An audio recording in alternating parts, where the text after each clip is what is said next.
donner quelques nouvelles. Alors attendez, Virginie, est-ce que vous avez quelques nouvelles sur l'infirmerie? Ouais, c'est important. C'est Mathieu Grégoire qui nous a donné les dernières informations. Mathieu Grégoire, journaliste de l'équipe qui suit. Voilà, le marque. Et alors les principales interrogations portent sur Naïef Aguerd, donc déjà face au Portugal, Regragui a dû se débrouiller sans son taulier de la défense touché aux ischio. Il souffre d'une lésion et on part vers un éventuel forfait. 2, le capitaine Romain Saïs, effectivement, se frappait à la cuisse gauche dès l'échauffement en quart de finale. Il a tenu 57 minutes avant de céder sa place et visiblement c'est très compliqué pour lui. Lésion, hein. Pour le reste, lésion. Pour le reste, l'arrière gauche Mazraoui souffrait d'une gastro, mais ça va mieux. À droite, Hakimi fatigue un petit peu, mais il devrait démarrer comme Ziyech devant. Et Amrabat, qui martyrise tout le monde au milieu de terrain, est toujours gêné au dos. Qui peut gripper les Bleus. Non, parce que déjà, je comprends ce que veut dire Sabri Lamouchi, mais moi, sur les hommes forts de cette Coupe du Monde du Maroc, il y a quand même 2 joueurs qui ont été fantastiques. C'est Naïef Aguerd qui va pas être là. Ouais. Et Romain Saïs qui sera pas là non plus. Qui sera pas non plus. Mais il devrait jouer lui sous infiltration. Donc bloc bas, pas d'espace. Non mais je trouve vers le jeu. Non mais je trouve que, et c'était le grand débat avant la Coupe du Monde, et quand on se souvient, l'Australie c'était un bloc bas, ils défendaient, je trouve qu'ils ont plutôt été bons. Les Polonais c'était un bloc bas, je trouve qu'offensivement cette équipe de France elle a plutôt été bonne, et d'ailleurs depuis le début de la compétition, à part sur le match face aux Anglais, je trouve que cette équipe là sur l'aspect offensif, les Bleus, je trouve qu'ils sont plutôt séduisants et qui manœuvrent plus que mieux que d'habitude les blocs bas. Donc je suis pas plus inquiet que ça. Moi je pense que ça serait c'est le match le plus dangereux, parce que quoi qu'on en dise, et j'entends ce que dit Étienne, ce que disent Étienne et Karim, mais quoi qu'on en dise, tu pourras pas t'empêcher de te dire qu'en demi-finale de Coupe du Monde, là où t'es prévenu, tu sais que c'est des grosses équipes, tu sais que c'est un gros match, si tu sors contre le Maroc, et là en termes d'effectifs, il y a 2 classes d'écart entre la France et le Maroc, et c'est pas faire offense à cette sélection du Maroc, ça sera un échec énorme de rater une finale de Coupe du Monde face à une sélection qui est la surprise de cette Coupe du Monde, et que la France est ultra favorite. Je pense que voilà, les Français sont favoris largement. Bertrand Latour, vous intervenez. Bleu, c'est quoi les bleus? Non, le plus dangereux pour le match et pour ce que ça va donner. Ouais. Je veux dire, ce match, déjà la demi-finale, c'est toujours le match le plus stressant parce que c'est celui où on est. Est-ce que vous avez déclaré en 2006? Ah ben complètement. C'était le Portugal d'ailleurs de CR7. C'était le Portugal. Mais pourquoi? Nous on a joué le Portugal.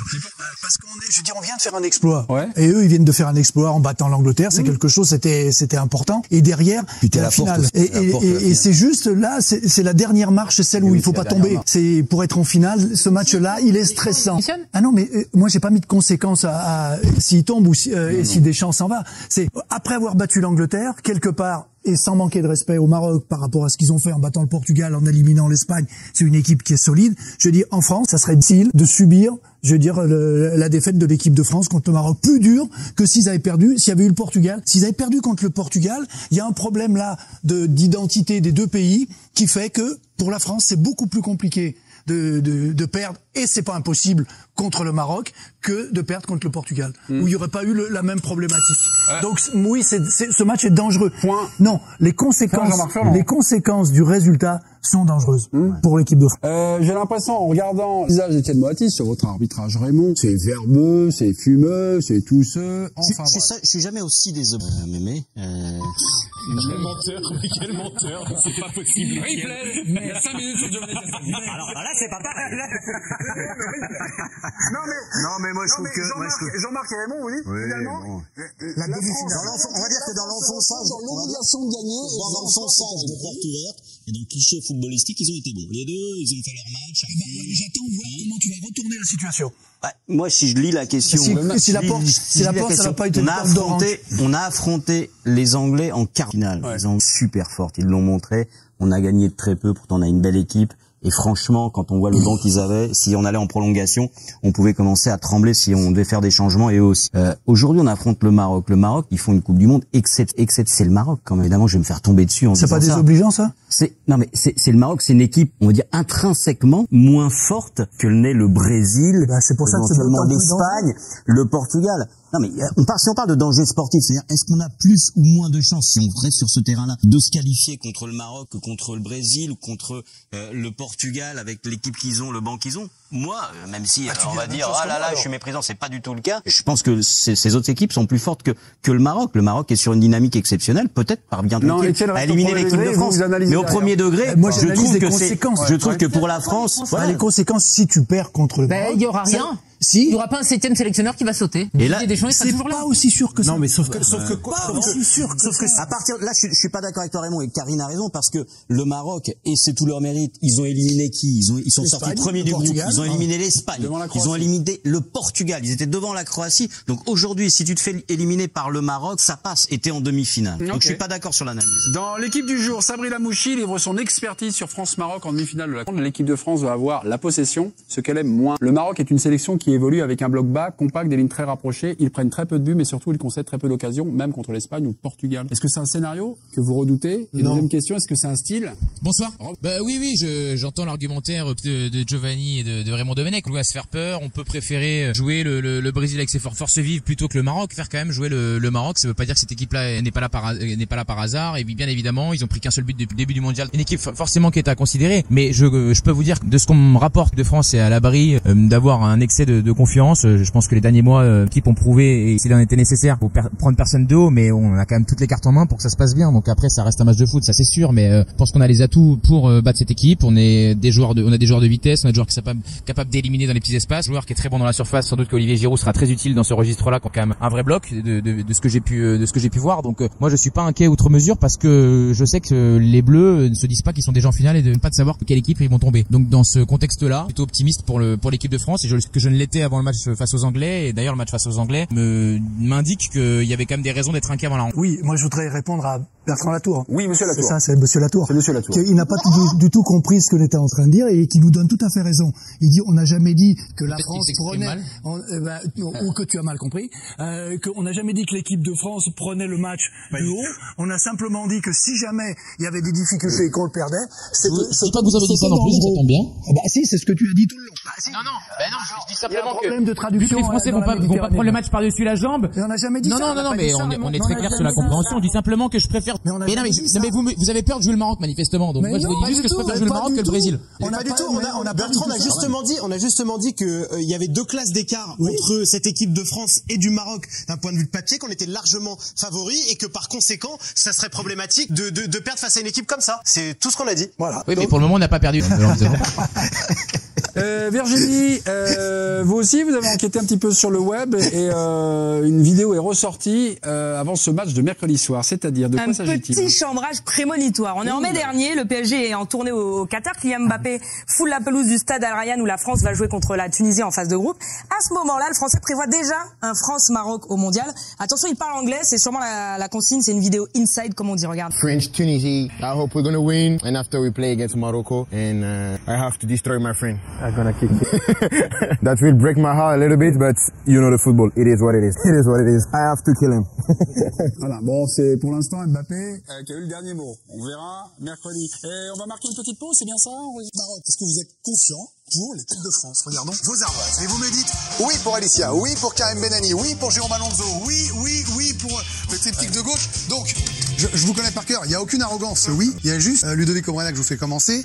Peut-être l'expérience pour les Bleus. On a un vrai neuf, voilà, aussi simple que ça. Merci. Non, mais les équipes qui ont joué le Maroc ont souvent tourné autour. C'est-à-dire qu'ils ont une espèce de forteresse qui est quasiment imprenable, puisque cette équipe n'a concédé quasiment aucun but, si ce n'est un but contre son camp. Donc ça veut dire que manœuvrer contre cette équipe, c'est très difficile. Mais quand tu regardes la Croatie, oui, t'as pas un neuf qui éclate au grand jour. T'as Modric, t'as un milieu de terrain incroyable.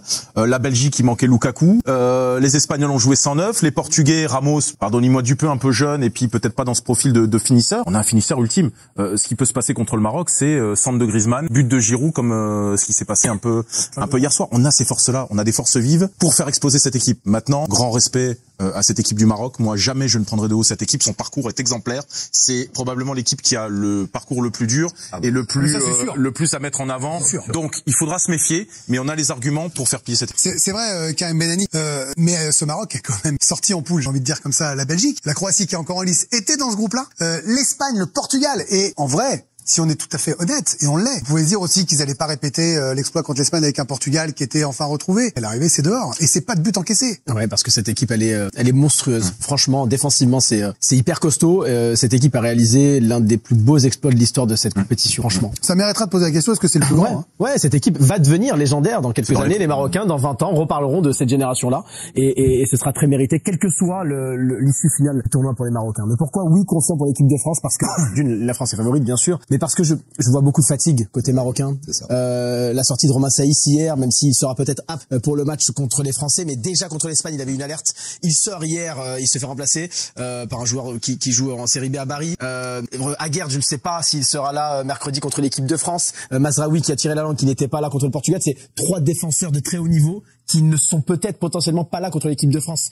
Donc voilà ce qui me fait dire que la France a beaucoup trop d'avantages par rapport à cette équipe marocaine. Mais attention, tu parlais de pas prendre de haut. Je pense que les joueurs ne les prennent pas de haut. Et je pense que Deschamps est justement dans ce type de match le facteur X pour l'équipe de France. De toute façon, Bertrand Latour, j'imagine qu'à aucun moment on ne peut prendre de haut une équipe en demi-finale de Coupe du Monde. Et ça, vous qui êtes au plus près de l'équipe de France, je suis à peu près certain que vous pouvez nous le confirmer. Hein. Ouais, c'est ça, complètement, Greg. C'est vrai que on a déjà la tentation, nous, de se dire, et si on jouait contre l'Argentine, je vous dire que c'est pas du tout la tonalité derrière les murs de l'hôtel qui est juste derrière moi sur les images d'Amin Zaouia.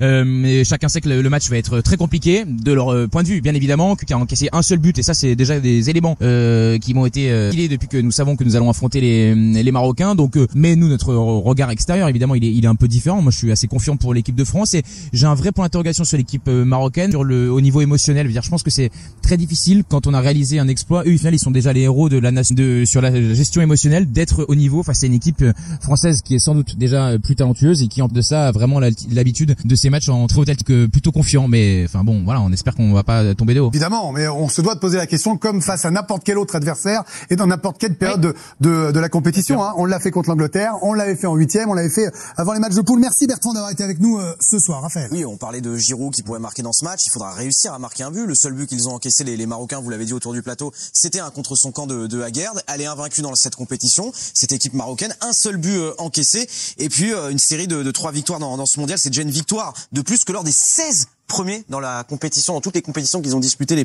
les Marocains. Et puis ça va peut-être se jouer aussi à l'expérience. Alors là, bien évidemment, l'équipe de France est largement favori. On a regardé par exemple combien de joueurs avaient disputé de demi-finale de Coupe du Monde du côté du Maroc. Et bien évidemment, c'est une première historique, donc 0. Il en reste 5 du côté de l'équipe de France qui sont dans le groupe de Didier Deschamps, qui avait joué la demi-finale face à la Belgique. Et puis sur l'expérience, le nombre de sélections, et puis sur les matchs cumulés en Coupe du Monde, les Français ont l'expérience, ils sont au-dessus également. Jérôme Alonso, les Bleus savent ce que c'est une demi-finale. Les Marocains ne le savent pas. Est-ce que ça, c'est pour vous le facteur? Oui, avec la fatigue des blessés, enfin la fatigue et des blessés, pardon, parce que juste avant l'expérience, en un mot, tu parlais des 3 blessés principaux, retour ou pas, mais même s'il y a retour, dans quel état? Non, ça va être très compliqué. C'est ça aussi le problème. Alors après l'expérience, moi je suis vrai, la France, elle est en demi là par ses talents, mais elle aussi là beaucoup par son expérience. On l'a vu sur quasiment tous les matchs. C'est-à-dire contre l'Australie, ça s'embarque très mal quand même, vraiment. Contre le Danemark, ça s'enquille pas vraiment bien non plus. Je mets la Tunisie à part évidemment. Contre la Pologne, c'est moins facile que prévu. Et puis hier, c'est vraiment, on l'a senti et on l'a vu pendant 1 heure.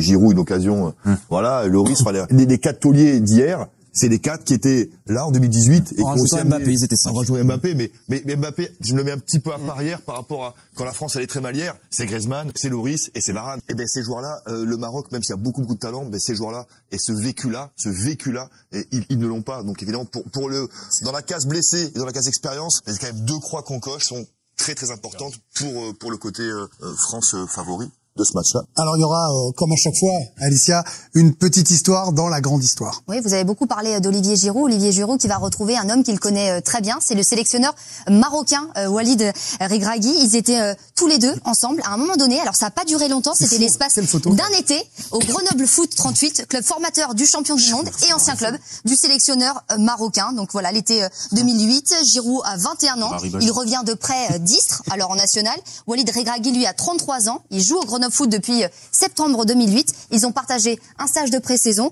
et une mi-temps lors d'un match amical. Donc c'est une belle histoire, c'est la petite anecdote. Et puis aussi, je voulais vous parler d'Amin Harit. Amin Harit qui est très actif depuis le début de la compétition sur Twitter. Le Marseillais qui a malheureusement a raté cette Coupe du Monde. Et il donne rendez-vous à la France. Bonne chance maintenant. Un petit brin chambreur, mais on aime bien ça. On en parle beaucoup de cette émission. Amin Harit qui donne rendez-vous aux Bleus. Nous sommes avec Nasreddine Nasri, qui est journaliste marocain. Bonsoir et merci d'être avec nous dans l'équipe l'équipe de Greg avec votre maillot, bien sûr. Avant de se demander et de vous faire répondre à cette question, est-ce que vous comprenez cette confiance autour du plateau? Racontez-nous ce qui se passe au Maroc, parce qu'on a besoin de partager avec vous cette joie. C'est l'histoire avec un grand H. C'est la première fois qu'un pays africain se retrouve en demi-finale, Nasreddine. Ouais, bonsoir Greg, merci pour l'invitation et bonsoir à toutes et à tous. Alors il y a plusieurs choses. Moi là, je suis à Doha, je suis déjà à l'équipe nationale plusieurs années, et ce qu'est en train de vivre l'équipe nationale là, ça dépasse le cadre du foot. Là, le Maroc joue à domicile à Doha, de par une forte communauté marocaine ici à Doha, au Moyen-Orient. Il faut venir à Casablanca pour comprendre cette passion et cette ferveur et voir. Je vous invite tous à venir voir le derby Wydad Raja. Vous comprendrez cette passion et cette ferveur qui est juste incroyable. Il y a plusieurs éléments à cette réussite. Moi, je dirais pas que c'est une réussite qui est sûre, mais c'est le travail de la Fédération royale marocaine de football. On a tous vu qu'il y a eu un développement du football féminin avec l'organisation de la CAN féminine. Il y a le complexe Ouamis qui est un Clairefontaine 2.0. Walid Regragui est un entraîneur par cœur qui a insufflé cette mentalité de vainqueur. Il a dit, j'ai eu l'occasion de l'interviewer avant le début de la Coupe du Monde, il m'a dit je ne vais pas venir en Coupe du Monde pour faire de la figuration, pour aller chercher un résultat. Là, c'est plus qu'un résultat, ça dépasse toutes nos espérances. Mais aussi c'est le milieu entre les joueurs de la marocains. Faut pas oublier que le Maroc, au Maroc, le Wydad de Casablanca a gagné la Champions League africaine et que Berkane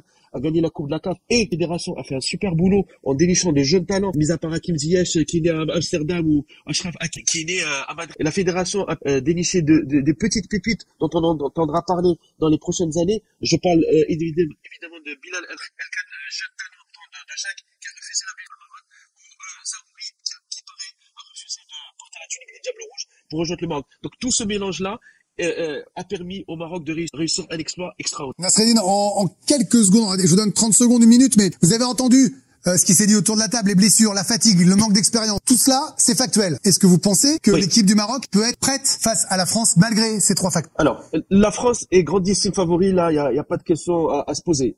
Effectivement, dans nos 11 heures, il y a 2 joueurs d'Angers, un joueur de Brest sur l'antenne rouge de Ligue 1, mais le Maroc est tellement dans une dynamique extraordinaire, je dirais pas positive, mais incroyable, que ils vont rester sur leur insouciance. Je vous invite à revoir les actions et les sorties de balles d'Azzedine Oulahi. On dirait qu'il joue dans un habité par cette insouciance, cette envie de réaliser quelque chose. Mais effectivement, le facteur, c'est l'infirmerie qui est pleine à craquer. Le joueur de West Ham, Aguerd, est blessé, Mezraoui du Bayern et plein d'autres sont à moins. Donc ça sera le facteur qui fera dire que si le Maroc pourra passer ces demi-finales, en tout cas le Maroc jouera son complexe face à la France, face à une France qui est favori, largement favori, mais dans le football, tout est possible. Merci beaucoup pour votre enthousiasme. Mais alors attention Nasreddine, parce que dans l'émission L'équipe de Greg, le football, tout est possible, c'est un bingo, et normalement je vous envoie sur le banc. Hein. On n'a pas le droit, c'est pour si vous avez été brillant pendant 3 minutes, vous pouvez pas finir comme ça, mais vous avez bien raison avec le sourire. Merci de votre éclairage, merci de votre sympathie, et on se retrouvera pour la demi-finale. Salut et merci d'être passé dans le DG. Un mot, Alicia, avec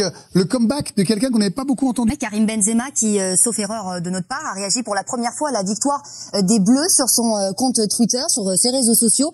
Allez les gars, encore 2 matchs, on y est presque derrière vous. Vamonos. Karim Benzema qui a rempli l'entraînement hier avec le Real Madrid. Quelques photos du compte officiel du Real Madrid. Lui qui avait été contraint il y a 3 semaines de quitter l'équipe de France. Et le mot de la fin sera pour vous, Olivier Bossard. Vous avez sur Noël Le Graët, vous terminez sur ce France-Maroc. Est-ce que, indépendamment de la confiance, c'est une demi-finale qui vous met en joie, qui vous excite football? Oui, parce que franchement, ce qu'on voit de cette équipe du Maroc depuis le début de la Coupe du Monde me plaît. On n'arrête pas de dire que c'est une équipe ultra défensive. Pas forcément d'accord. Contre le Portugal, moi j'ai vu 3 offensifs sur le terrain. Je trouve que c'est une équipe qui a des arguments. On parle très peu du public, mais je trouve que le public marocain joue son rôle de 12e homme d'une manière remarquable depuis le début de la Coupe du Monde. Vous êtes confiant quand même? Ça peut jouer. Oui, je suis confiant, mais pareil, on dit que de cette équipe de France se dégage un esprit, quelque chose de particulier. C'est exactement la même chose avec le Maroc, avec ce groupe. Regragui a su les rassembler et a su faire sortir quelque chose. Il y a une colonne vertébrale hyper impressionnante. Ça prend très peu de buts. Ni la Belgique, ni la Croatie, ni l'Espagne n'ont réussi à marquer. Je pense qu'il faudra faire attention aux transitions défense-attaque. Mais après, on peut jouer à se faire peur, mais malgré tout, et même les Marocains eux-mêmes, je suis sûr, savent que les Bleus seront favoris. Voilà ce qu'on peut dire. Le premier débat France-Maroc, on va en avoir jusqu'à mercredi, bien évidemment. Kevin, alors aujourd'hui évidemment on va s'intéresser au duel entre la France et le Maroc et surtout au duel Hakimi-Mbappé. Avec une question, qui va revenir voilà pendant 2 jours. Est-ce que ça va être la clé de cette demi-finale France-Maroc, le duel Hakimi-Mbappé? On va tenter de répondre à cette question, mais on va y aller par étapes. Et pour moi, la première étape, et c'est inévitable, c'est parler d'abord du fantastique travail de Walid Regragui à la tête de cette sélection. Il faut le mettre un peu en valeur. Voilà, le sélectionneur, il a 47 ans. Il a été nommé le 31 août, donc il n'y a pas si longtemps que ça, seulement 8 matchs avec le Maroc. Vous le connaissez peut-être parce qu'il a fait une majeure partie de sa carrière en France, avec Toulouse, Grenoble, Ajaccio ou Dijon. Il a été en 2020 champion du Qatar sur le banc de Al Douaï. En 2022 champion du Maroc. Il gagne la Ligue des champions africaine avec le Wydad. Et le chiffre marquant, je l'ai dit juste avant, c'est 8 matchs. Il ne lui a fallu que 8 matchs pour atteindre une demi-finale de Coupe du Monde. Ça n'avait été fait avant que par Otto Gloria en 66, 5 petits matchs. Et en plus, c'est une première équipe africaine à atteindre ce stade. Donc c'est. Est-ce qu'on peut dire que peu importe le résultat de mercredi, ça y est, Regragui est entré dans l'histoire? Je pense que personne ne le contredira. Hein. Il a eu que 3 matchs pour préparer ce mondial. Il a jamais pu aligner 2 fois le même 11, notamment à cause des blessures. Et moi, ce qui me choque chez lui, c'est son adaptation. Parce que c'est un coach avec des idées de jeu assez offensives. Logiquement, il veut que ses équipes elles aient la possession assez haute. Et là, il a une équipe qui accepte de subir, de ne pas avoir le ballon. Mais c'est quand même une équipe très très solide mentalement, très solidaire. Il y a 2 statistiques très intéressantes. C'est un seul but encaissé et encore de Haggard, au Canada. 32% de possession de ballon en moyenne sur la compétition. Il n'y a que le Costa Rica qui a fait pire.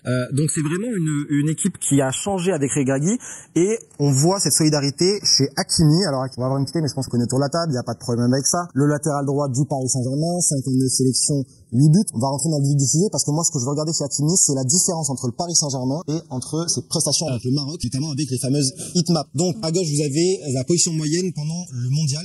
À droite, sur les 14 premiers matchs avec le Paris Saint-Germain. Donc déjà, c'est génial, ouais. On voit comme il est plus offensif avec le PSG. Ça tient aussi à la nature de jeu de l'équipe. Bien sûr, mais c'est pour montrer que logiquement, Hakimi c'est beaucoup plus un joueur offensif et là il correspond à ce que veut Regragui dans cette sélection. Donc c'est pas tellement le joueur qu'on voit à Paris qui va venir prendre le couloir. Kevin, du coup je me permets, mais c'est une arme offensive pour Regragui. Et montrer un peu l'apport défensif d'Hakimi en sélection, c'est que sur ces 5 matchs mondial, il a réussi 13 tacles et vous avez la même statistique en 14 matchs de Ligue 1, il en a réussi 17. Donc on n'est pas du tout sur le. C'est 2 équipes totalement différentes. Paris à la fois le bloc est beaucoup plus haut. C'est totalement différent. Après, ouais, je disais que c'était une arme supplémentaire pour le Maroc parce que dans l'action, Hakimi est capable d'espace. À chaque récupération, vous voyez bien, c'était là qu'il utilise. Mais d'ailleurs même le latéral gauche sur le dernier match, très bon. Oui, très très bon. Franchement. Mais après voilà, ils ont les joueurs adaptés à leur style de jeu. Mais du coup, c'est d'où la coach qui est capable de s'adapter. Après moi, par rapport au match, effectivement, ils ont peut-être très peu de possession sur la compétition, mais il faut regarder les adversaires. Au final, moi, ce qui m'intéresse, c'est la possession sur le match contre le Canada. Savoir s'ils ont laissé les gars. 41% possession. Là, c'est intéressant. C'est le pic de possession. Donc ça veut vraiment dire qu'il laisse le ballon.